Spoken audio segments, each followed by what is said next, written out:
Mimi nashukuru Mungu. Amen. A day is coming na tutakuwa pamoja, hata tutakuwa na ushirika wa pamoja, hata nitaweza kukukaribia na nikuhug na haitakuwa stiso. Amen. Maana hii shida itaondoka. Praise the Lord God Almighty. Amen. Okay, fanya hivi, salimia your neighbor hata kama huwezi kumkaribia. Mwambie kama uko na neighbor, simama hivi mwambie hi. How are you? Hizo siku zote sijakuona. Oh, God bless you so much. Mungu awabariki. Karibuni sana katika ibada ya siku ya leo. Naona hata online. Hallelujah, tuna watu wengi ambao tuko na wao. Ninawakaribisha, nisaidieni kuwakaribisha kwa makofi. Naitwa mchungaji Peter Simwanambu, amekuwa akitufuata sana na kututia moyo. Kuna waboi Zakale na wengine. Kwa hivyo Mungu awabariki. Karibuni sana, uketi. Praise the Lord. Please have your seat.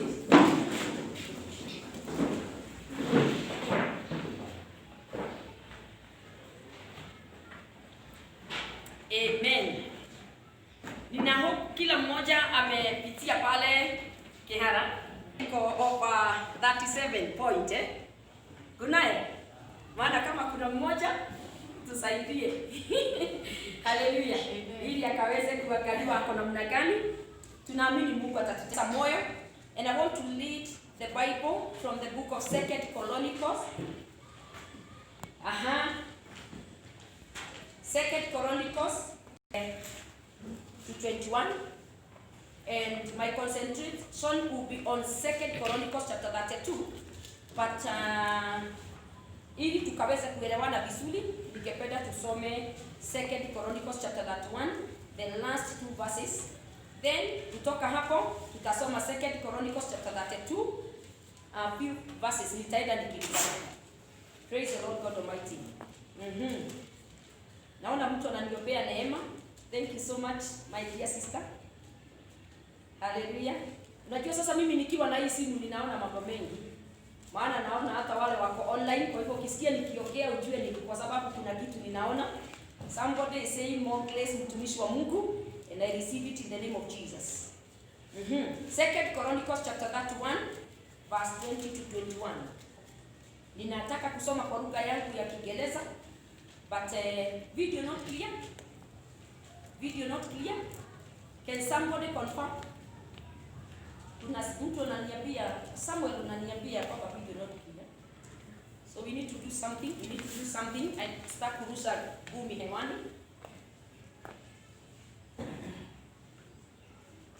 Get out kidogo. Kennedy, you check that video and let me know whether the video is clear or not. If it is clear, please let me know. It's clear. If it is clear, andika hapo. Hallelujah. Is it okay now? Hakuna mtu nasikia akisema kama iko sawa. We are reading from the book of 2 Chronicles chapter 31 verse 20 to 21. Is the video clear? Somebody help me to know whether the video is clear. Are we okay now? Hallelujah. Thank you, Jesus. We give God all the glory. We give God all the glory. The reason why tunangojea hiyo video iwe sawa ni kwa sababu hatuongei na nyinyi peke yenu. Kuna watu wengine wanatusikiza and we need to reach them. Maana wako nyumbani na wanahitaji kusikia. So, quickly we are watching. Waboi Zakale, it's clear now. Oh, thank you. Hallelujah. My daughter, Mrs. Zakale ameniambia it is clear akiwa nyumbani. Kwa hivyo tunashukuru. So we are reading from the book of 2 Chronicles, chapter 31, verse 20 to 21. And then from there, I'll read 2 Chronicles chapter 32, a few verses. The Bible says, this is what Hezekiah did throughout Judah, doing what was good and right and faithful before the Lord his God, in everything that he undertook in the service of God's temple, and in obedience to the law and the command, he sought his God and worked wholeheartedly. And so he prospered. That is 2 Chronicles chapter 31, 20 to 21. I now move on to 2 Chronicles chapter 32 from verse 1. After all that Hezekiah had so faithfully done, Sennacherib, king of Assyria, came and invaded Judah. He laid siege to the fortified cities, thinking to conquer them for himself. When Hezekiah saw that Sennacherib had come and that he intended to make war on Jerusalem, he consulted with his officials and military staff about blocking off the water from the springs outside the city, and they helped him. A large force of men assembled, and they brought all the springs and the stream that flowed through the land. Why should the king of Assyria come and find plenty of water, they said. Then he worked hard repairing all the broken sections of the wall and building towers on it. He built another wall outside that one and reinforced the supporting terraces of the city of David. He also made large numbers of weapons and shields. Nataka kuruka, verse 7. Be strong and courageous. This was Hezekiah speaking. Do not be afraid or discouraged because of the king of Assyria and the vast army with him. For there is a greater power with us than with him. With him is only the arm of the flesh, but with us is the Lord our God to help us and to fight our battles. And the people gained confidence from what Hezekiah the king of Judah said. Hallelujah. Everlasting God, in the name of Jesus, I've just led your word.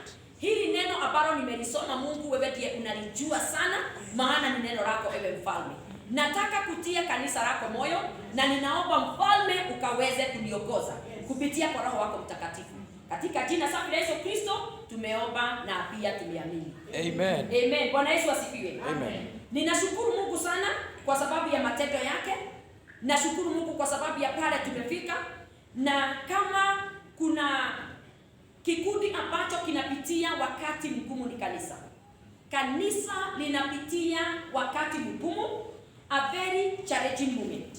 Na ninashukuru Mungu kwa sababu ya hadithi ambayo nimeisoma.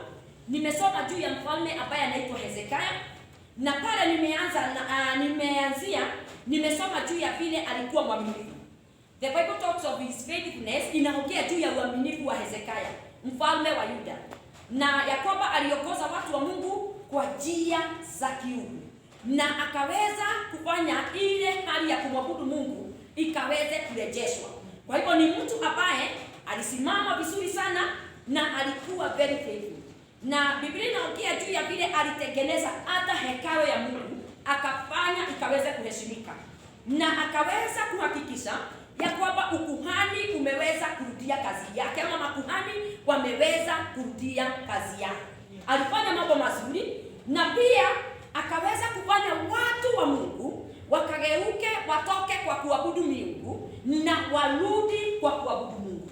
Kwa hivyo wakati ambapo Hezekiah alikuwa anaongoza, wakati sasa huu, alikuwa mwaminifu sana mbele za Mungu, na alikuwa anafanya mambo ambayo ilikuwa inampendeza Mungu. Lakini I'm so surprised. I am so surprised. Na hii ndio nataka kuongea juu yake. Huyu mtu ambaye ni mwaminifu, ambaye alifanya kazi nzuri ambayo ilimpendeza Mungu, na akaweza kurudisha hekalu iwe ya kuheshimika na kufanya watu waache kuabudu miungu, waabudu Mungu vizuri, alipitia katika trial. Na leo ninataka kuongea juu ya vile watu wa Mungu wanaweza kuwa waaminifu, wanaweza kuwa sawa, lakini wapitie katika trial, ama a trial or a test. Maana huyu ni mtu wa Mungu, hakuwa amefanya makosa yoyote na hakuwa na shida yoyote, lakini akapitia katika majaribu.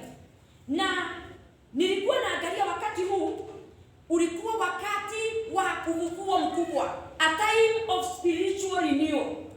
Maana kulikuwa na uovu hapo awali, lakini alipokuwa katika uongozi wakati huo ambao tumesoma, yeye akafanya mambo yawe sawa katika anga ya kiroho, na Mungu akawa anafurahia. And we have just read uaminifu wake. Lakini wakati tu huu ambao ulikuwa ni a new dawn, na ulikuwa na furaha, na ulikuwa majaribu imekaa kama imefika mwisho, na shida ni kama zimefika mwisho. Sasa shida ingine ikaikia. Bwana Yesu asifiwe. Na hiyo ndio tumesoma juu yake katika 2 Chronicles chapter 32, ya kwamba kukainuka mfalme ambaye ni adui wa wana wa Israeli, ama mfalme wa adui ya mfalme Hezekia, mfalme wa Yuda, na akakuja akazingira Yuda akitaka sasa kuiangamiza na kuweza kuiharibu na kuweza kuinyakua. Na wakati huo ninataka uone ya kwamba ni wakati ambao Hezekia alikuwa very stable katika maisha yake ya kiroho, na uongozi wake wa kiroho ulikuwa sawa sana, na wakati huo ndio anakuwa attacked. Wakati mwingine watu wa Mungu, acheni niwaambie, sio lazima iwe ya kwamba una makosa umefanya ndio upitie jambo fulani. Na kuna jambo ningependa kutoa asubuhi ya leo. Kama sasa janga ambao tunapitia, maana kanisa kwa kweli linapitia wakati mgumu. Tumekuja hivyo tukiongea na tukaongea juu ya vile kanisa linakuwa challenge. Maana nikiangalia market, na ni kweli hata wewe unajua, ukienda kwa market unakuta hata watu hawana mask. Wacha tu mask, wako tu wengi sana. Wako wengi sana huko kwa soko. Na ukiangalia hata utaona watu ambao ni wazee wako huko kwa soko. Utaangalia uone watoto wako huko kwa soko.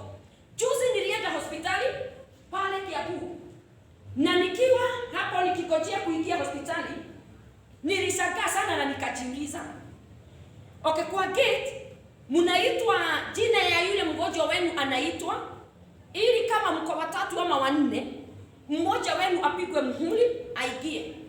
Lakini na sasa niliangalia sasa hapo kwa gate aingie kwa sababu ya coronavirus.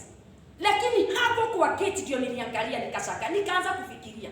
Hata nikauliza wale ambao tulikuwa na wao, what are we doing? Maana hapa kwa gate watu wamejaa hivi. Sasa wanasukumana sana ili wakaweze kusikia kama watasikia jina lao. But hapa kwa gate hakuna ile control kubwa. Control iko na ndani. Sasa nikajiuliza, hapa hata mtu akiwa na corona wengi sana watashikwa, kwa maana wameshikana. Ninataka kusema nini? Ni wakati wa majaribu makubwa kwa kanisa. Wakati huu ambao tunapitia, ukitazama na uangalie vizuri, utaona ni wakati wa majaribu makubwa sana kwa kanisa. Na hakuna mtu sio mtu na sio nchi, sisemi juu ya serikali, sio juu ya serikali, but the church is passing through a very hard time. Wakati kama huu, mimi niliingia kitabu kuwaliko, na nikakaa around nikizunguka tu, na angalia tu vile watu hata ukiangalia hapa na tumeweka distance, hata hakuna watu. Kanisa limewekwa uoga sana, hata kule kuko na nafasi unakuta kwamba watu hawezi kufika. Why? Because there is a lot of fear. There is a lot of fear. Huyu mfalme alikuja kuweka uoga katika Yuda hivyo. Na walikuwa katika hali ambayo ni ya spiritual renewal, na walikuwa strong spiritually, hawakuwa na shida. Na mimi ninaamini ya kwamba hata kama kunaweza kuwa na dhambi imekuwa ikitendeka, najua kuna watu wa Mungu. Wewe unaamini aje? Kuna watu wa Mungu. Na as long as kuna watu wa Mungu, Mungu hawezi kuachilia watu wake. But there is a very big trial. Tunapitia katika testi kubwa sana wapendwa. Na ningependa niwaambie hivi, wakati ambao kuna revival na kuna kitu Mungu anataka kufanya kwa watu wa Mungu, God always allows a trial or a test ikuja katika maisha yako. Anaruhusu a trial ama kitest kikuje kwa maisha yako. Wakati unafikiria sasa umeprosper, nilikuwa naongea na mtu mwingine ananiambia, sasa nimekutwa na jambo lingine. Na every time ninataka kuinuka, naona kama mambo yangu sasa yanaenda vizuri, kuna kuja jambo limekuja. Kama sasa huyo tulikuwa tunaongea na yeye ni ugonjwa ulikuja. Ananiambia sasa nilikuwa nimeenda vizuri sana. Hata naona kama sasa ninaenda kuprosper nifanye mambo kadhaa yale ambayo alikuwa ananielekea. Ananionyesha. Ananiambia, "Alafu sasa jambo limekuja. Hili jambo vile liko maana ni ugonjwa. Naona litanirudisha nyuma." Na watu wa Mungu mara mingi tunajikuta hapo. Wakati tunaona tumeenda, hata tunaona na mambo sasa yameanza kuwa mzuri. Huendi mwezi mmoja, miezi miwili bila kuwa na challenge. Bwana Yesu asifiwe. Amen. I am here to tell you today ya kwamba hizo challenges na hizo trials na test ni za kufanya muwe refined. Hallelujah. Amen. Na ili muwe ile uaminifu wenu kwa Mungu iongezeke. Na zile baraka anawabariki nazo zikaweze kuongezeka. Na hata akawafanye stronger. Maana Mungu hafanyi kazi na watu ambao ni weak. Mungu hufanya kazi na watu ambao amerefine. Na anaturefine aje na majaribu. Hezekia amekaa vizuri sana. Anafanya kazi ya Mungu vizuri sana. Kama vile wewe unavyofanya kazi ya Mungu vizuri sana. Unatoa fungu la 10, unahakikisha hakuna mambo inaharibika kwa kanisa, unahakikisha wale ambao ni wagonjwa wameangaliwa, unafanya kazi ambayo ni nzuri sana. Na najua naweza kuwa ninaongea na mtu either here or online ambaye anasema mimi nimekuwa mwaminifu. Why am I passing through this? Why am I passing through this?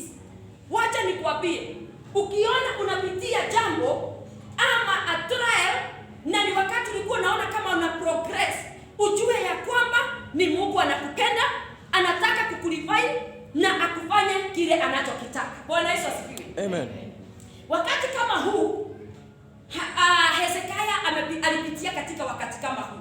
Na ninaona kama mtu hata kama haijaandikika hivyo kwa Biblia, pengine alikuwa anajiuliza, I'm so faithful.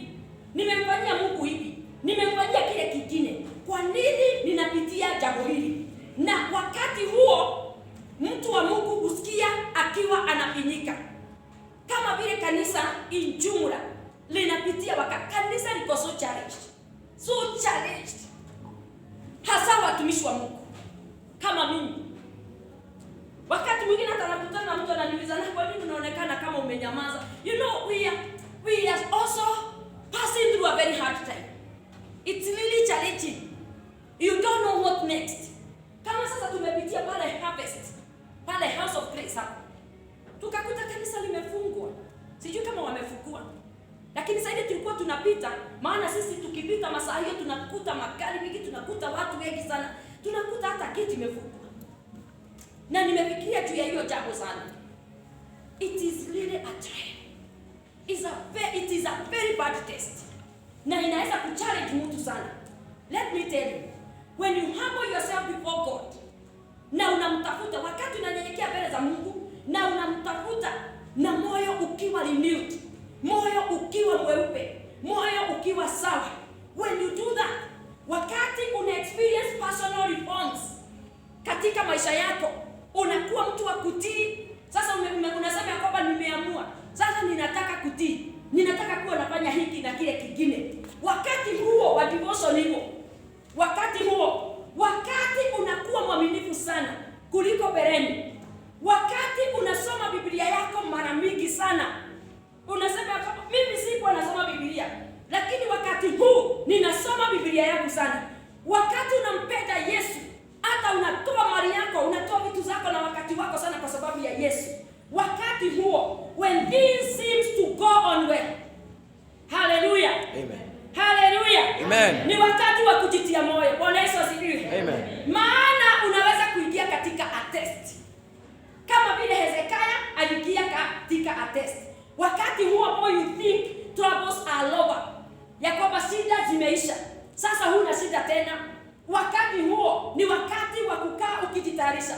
Maana sasa unaweza kupelekwa level nyingine. Na sijui ni nani huyo anayepelekwa level nyingine. Sijui ninaongea na nani. Mtu ambaye anatayarishwa na Mungu apelekwe level nyingine.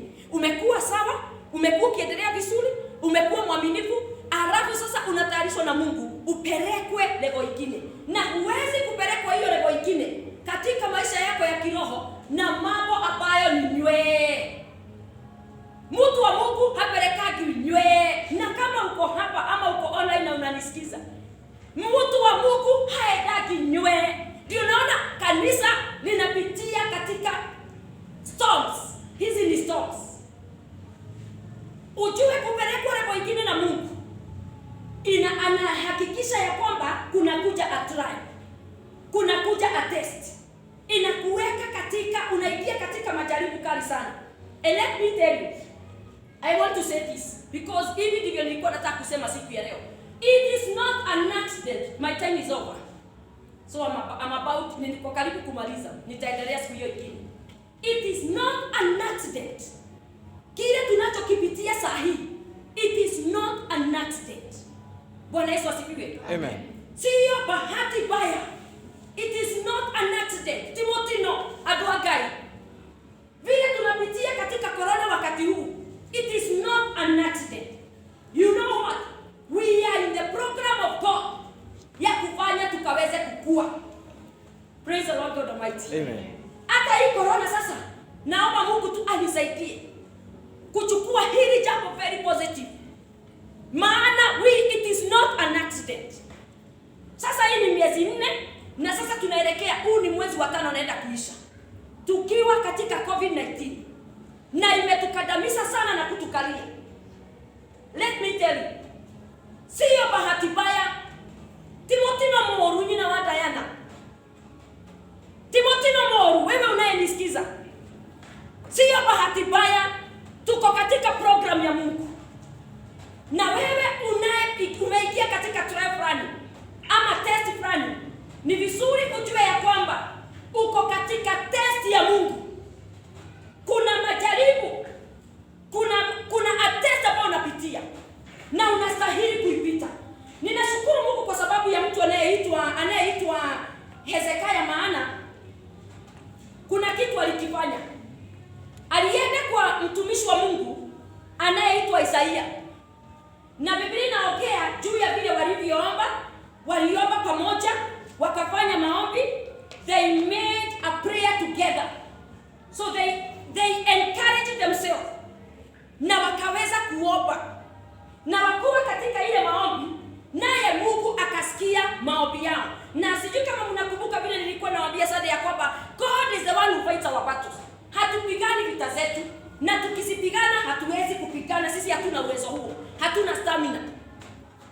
Alipoona ya kwamba wameingia katika majaribu, kuna mambo kadhaa alijaribu kufanya, lakini mojawapo ya yale ambayo alifanya ni kuweza kuomba, na akaenda kwa mtumishi wa Mungu, akamwambia mtumishi wa Mungu, wakaongea na yeye na wakaweza kufanya maombi na yeye. Wapendwa, wakati tumeingia katika test na trial, sio wakati wa kuvunjika moyo, ni wakati wa kuinuka na kuambia Bwana, tunakutazamia. Tunajua ya kwamba wewe ndiye Mungu wetu, hata wakati kama huu. Maana sasa mimi nimeshangaa sana, hata vile mmeingia, unajua mmeingia at different intervals. I thought pengine tutakuwa na congestion. Kuna watu pengine tutawawekea viti nje, na najua pengine ni watu wengi, unaonekana ya kwamba watu wengi sana wametiwa uoga. In fact, they even prefer kukaa nyumbani kuliko kwenda kanisani. Huo ndio ni mtego mbaya sana wa Shetani. Ni mtego mbaya sana wa Shetani. Maana now people are comfortable home. They want to be home. Na katika hapo beleni kulikuwa kuna sikika ya kwamba tufunguliwe makanisa. So, hata wale ambao wanafunguliwa makanisa, they are not willing to go. Wametiwa uoga. Lakini badala ya uoga, tunahitaji kuomba Mungu na kuamini Mungu, maana yeye ndiye Mungu wetu anayetushindania, na yeye ndiye hufanya tukaweze kupitia katika test. The Bible, na ujue ya kwamba mambo haya hufanyika katika wakati ule Mungu ameupanga. I want to read the word of God. Nisome hili neno nikiendelea kumalizia katika 1 Peter chapter 4. Kuna neno liko hapa, ningependa tulisome, sitaki tuliruke. Hallelujah. 1 Peter.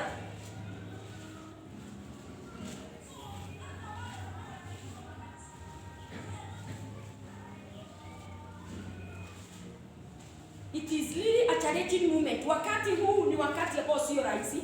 1 Peter chapter 4 verse 12 to 13.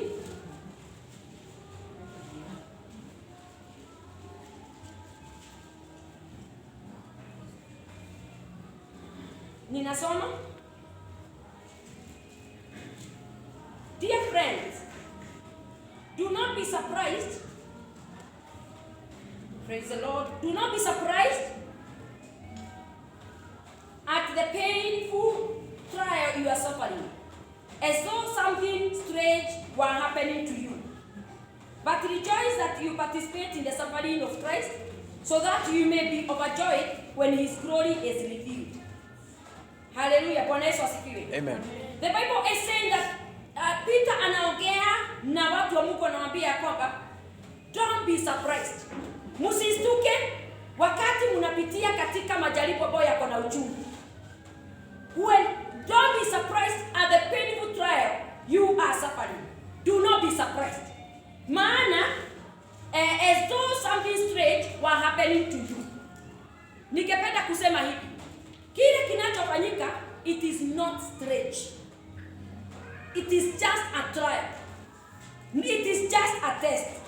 And the Bible says that, but rejoice that you participate in the suffering of Christ, so that you may be overjoyed when His glory is revealed. Tunastahili kufurahi ya kwamba tunapitia katika hukumu ule na katika majaribu yale. Na tushukuru Mungu kwa sababu wakati utukufu wa Mungu utakapodhihirishwa, sisi tutaweza kufurahi. Bwana Yesu asifiwe. Amen. So whatever is happening in your life, na hiyo test ambayo unapitia, it is not straight. Ni mambo ambayo yamekuwa yakifanyika hata katika maisha ya watu. Ni vile wewe haijafanyika kwako.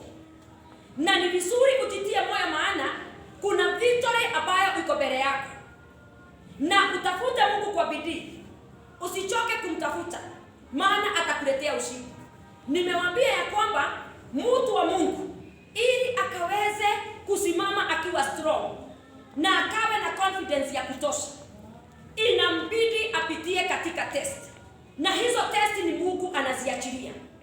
Na wakati kama huu wa corona, kanisa la Mungu tujitie moyo, maana whatever is happening in our life, it is not strange. It is just a trial, it is just a test. Tuvumilie, tugojee, na najua tutashinda vita, maana Bwana atatuletea ushindi. Wakati Hezekia na Isaia walishikana na wakawa na a corporate prayer, wakaomba pamoja, Mungu aliweza kuwashindania na alipigana vita yao. Aliweza kuwapigania hiyo vita, kwa maana Mungu ndiye anayepigana vita zetu. Tests and trials do not come to believers because they are disobedient. Ninataka ujue hivyo ya kwamba sio lazima iwe ya kwamba kuna kitu kibaya umekifanya. Na mimi wakati mwingi nauliza Mungu, nauliza watu wakati wanaponiuliza, unasikia mtu anakuuliza, kwani mimi ni nini nilimfanya Mungu? Sio lazima uwe umemfanya Mungu kitu, hata sio lazima uwe umetenda dhambi ama umekuwa disobedient. It is just a trial. It is just a test. Hallelujah. Bwana Yesu asifiwe. Amen. Turn to your neighbor, hata kama hutamfikia, mwambie it is just a test. Na test inakuja, unaifanya, ukifaulu unafurahia sana. Kwa hivyo wapendwa, Bwana anataka tukaweze kukua. Hata hilo jaribu ambalo limekukuta, it is just a test. Na uko katika program ya Mungu. Kwa hivyo jitie moyo na uwe na nguvu na usimame na ugojee, maana kuna ushindi ambao uko mbele zako. Bwana Yesu asifiwe. Amen. Kuna ushindi ambao unatugojea. God is going to give us victory. Mungu atatupa ushindi. Mimi ninaamini ya kwamba kuna wakati tutasoma kanisa, hatutakuwa hivyo tuko. Kuna mtu ameniuliza asubuhi ya leo, kaniuliza, na sasa pastor, tutakuwa na fellowship za nyumbani? Si unaona watu wana miss hata shirika za nyumbani, It's really a challenge, but ninataka kuambia nikimalizia, it is just a test. Na tuko katika program ya nani? Ya Mungu. Haleluya. Na hiyo program ni ya kufanya tuwe refined, tutoke hapo tuko, Mungu atupeleke level nyingine kama kanisa na kama individuals. Kwa hivyo kama unapitia jaribu ambalo unataka unaweza kufanya uweze kuvunjika moyo na uanze kujirudisha kwa Mungu ukisema ya kwamba mimi nimekuwa mwaminifu, nimekuwa nikifanya hivi, sijawahi toacha hata kufanya hiki na kile kingine, nimekuwa so faithful. Why am I passing through this? Let me tell you, it is just a test. And may God bless you unapoendelea kusimama na kuvumilia wakati kama huu. Na kile nikimalizia ningependa kusema, wacheni tufuate directives za serikali, maana the Bible talks about authority being ordained by God. Every authority is ordained by God. So wacheni tutii. Wakati tunapokuja huku tuwe na maski zetu. Ukikuja ingia kanisani, wacha kuzurura. Ukitoka toka. Hata tukimaliza hapa, ni mimi nitakuwa macho sana. Nikiona mkianza kusalimiana tutakosana, maana sasa hiyo haiwezekani. Wacheni tufuate directives. Hata wale wako online, wacheni tufuate directives za serikali as we wait upon God. Our day of victory is coming. Hallelujah. Amen. Our day of victory is coming. We have to wait for it. We've got to wait for it. Lakini na tusiwe waoga. Wacheni kuogopa. Hata wale wako nyumbani waambie wakuje, kuna nafasi. Tusikize neno la Mungu, hatusalimiani, tuna maji, tuna sabuni, tuna kila kitu, tuna test, tunaangalia kama temperature ya watu iko sawa, mambo kama hayo. Yote ambayo tunastahili kuyafanya tunayafanya. So please come and listen to the word of God and go. Bwana Yesu asifiwe. Amen. Na tufuate hizo sheria vizuri sana. Saa dakika hii tu nimeweza, kuna mzee alikuwa anapenda kukuja kanisani sana. He's over his 60. Na ameingia. Nikaona ameingia na nikauliza hasa na kwani so and so ameingia, akaniambia ndio. Na kwani ako na miaka ngapi? Na hasa akaniambia, sijui, wacha nijue. Ameenda kumuuliza, akamwambia mimi niko na miaka 60. Anataka kukuja kanisa. Unaona? People want to come to church. Anataka kukuja kanisa, nikamwambia nitie. Sasa nikaongea naye vizuri, nikamwambia ni vizuri tufuate sheria, maana tukikosa kufuata sheria hata mbele za Mungu tutakuwa na makosa. Tutakuwa na makosa. Bwana Yesu asifiwe. Amen. So mimi nataka nimalizie hapo, maana pia nataka kufuata sheria, sitaki kuvunja hiyo sheria. Na Mungu awapatie nguvu, msimame na mvumilie. Na kama vile tumezoea kuwaambia, usirudi nyuma. Tulia, soma neno la Mungu, fanya maombi yako, sikiza mahubiri kwa TV, hata kwa simu, popote pale uko na access. Sikiza mahubiri ili moyo wako ukae na nguvu. Lakini usirudi nyuma, usikufe moyo kwa sababu tumeingia katika trial. I hope you not be among the number ya wale ambao watarudi nyuma wakati huu wa corona. Bwana Yesu asifiwe. Kwa hivyo usiwe among the number ya wale watakao rudi nyuma. Jitieni moyo, simameni, Bwana atatushindania. It is just a test. Amen. Amen. It is just a test. It is just a test. Na hii mtihani tutaipita, maana Mungu atatupa uwezo. Haleluya. Amen. Simameni tukaweze kuomba. Hatuwezi kukaa zaidi ya hapo, maana Yesu makofi mazuri. Nashukuru wote ambao wamekuwa online. Nimewaona David